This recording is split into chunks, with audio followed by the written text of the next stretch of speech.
যেখানে সেখানে যেমন তেমন চলা যাবে না, যেমন তেমন চলা যাবে না, যেমন তেমন খাওয়া যাবে না, যার তার হাতে খাওয়া যাবে না। যে খাবারটা আপনার ভিতরে যাবে সেটাকে বিশ্বাস করে খেতে হবে, বুঝে শুনে খেতে হবে, না হলে বিষক্রিয়া হতে পারে। যেমন তেমন কথা বলা যাবে না, যেমন তেমন কথা বললে আপনার চড়থাপ্পড়ও আসতে পারে, কেলেঙ্কারিও ঘটতে পারে।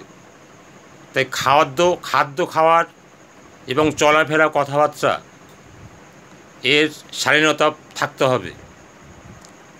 এই শালীনতা না থাকলে পর আপনার বিপদ অনিবার্য। বুঝে শুনে খাওয়া ভালো, সবচাইতে ভালো স্বপাকে খাওয়া, নিজের হাতে রান্না করে নিজের হাতে খাওয়া, তাতে কোনো বিপদ হবে না। তাই বুঝে চলতে হবে আমাদের।